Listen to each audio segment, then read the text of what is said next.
Why y'all darn? It's Dan. I want to welcome everyone to my home, the Sticks. Gracious, wherever you're at in the world, I hope you had a good week, and I hope you're having an even better weekend.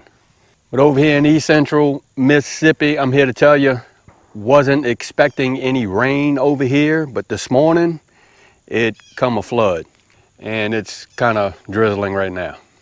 Before we get started on today's video, I'm always going to say that if you are new to the channel, I want to welcome you. And if you returning just to see what old Dan's got going on over her, I sure enough thank you for coming back. But what I want to share with you and y'all today is, Lord of mercy, bittersweet ending, but I have to say goodbye to an old friend. So give me a second, and I'm finna show you.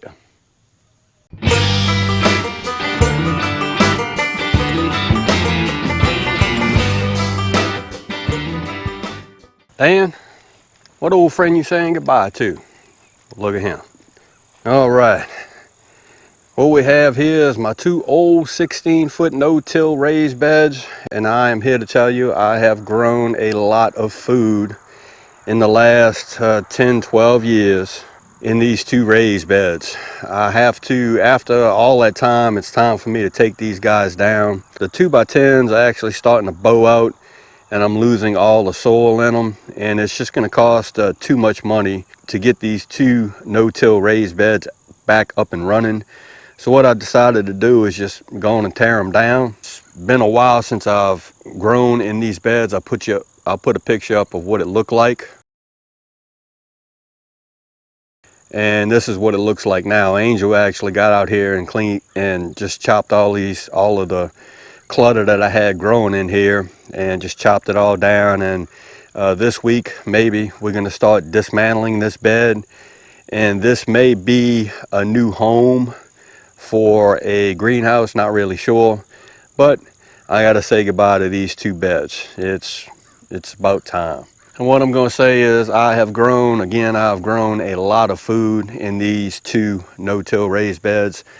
These are the beds that I actually started growing when I started to learn how to grow vertically using trellises. This is the original system that I started in, and I can't tell you how many cucumbers, tomatoes, green beans, pole beans, corn, and purple hull peas that I actually grew in these two beds. It's just amazing what a raised bed can grow, and how much food you can grow in a small space in a raised bed using the no-till system, which is a method that I really like to use. And all that is just basically growing. Once the growing season's over with, you amend the bed and you just turn the soil a little bit just to incorporate the amendments that you put back into the soil, and that's it.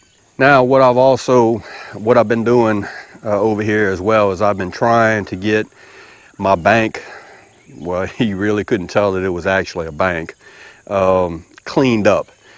And I got out here with the bush hog, and I started bush hogging this guy down and cleaning it up because it got overgrown, and I just really had no time to tend to this.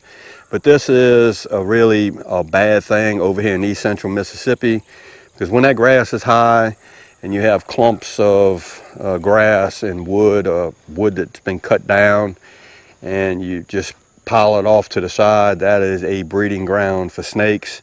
And knock on wood, I haven't seen any snakes over here since I've been here, but eventually they are going to move in with all of that brush that's right there, and all of this stuff that was overgrown. Kind of looks like that right there is what I had right here.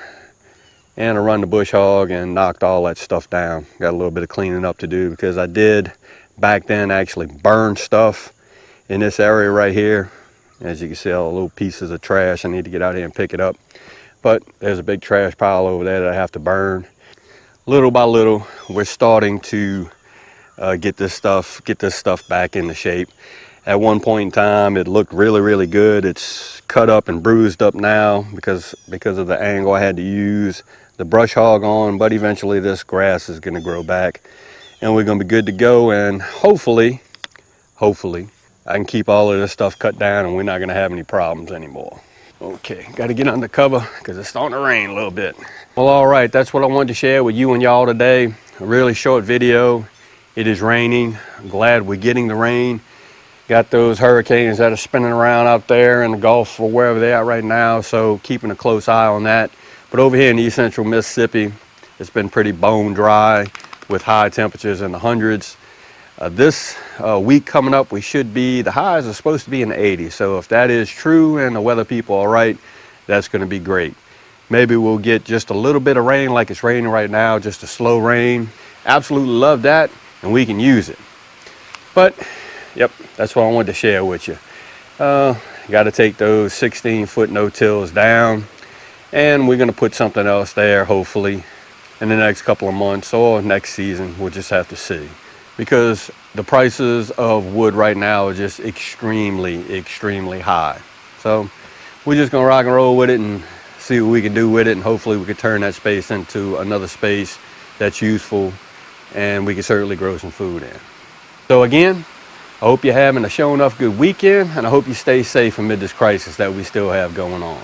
If you like this video, go and give it a thumbs up. They help. If you haven't subscribed to the Home and Six channel, Lord of Mercy, y'all need to come on over here, go down and look, because I'm always doing stuff like taking down my raised beds that's been there for quite a while. With that being said, you know it's coming down, reference show enough. Always gonna say it. Don't let nobody do your shine. And I mean nobody. You sure enough get your shine on, put your hands in the dirt and grow something. And Dan will see you and y'all in the next video.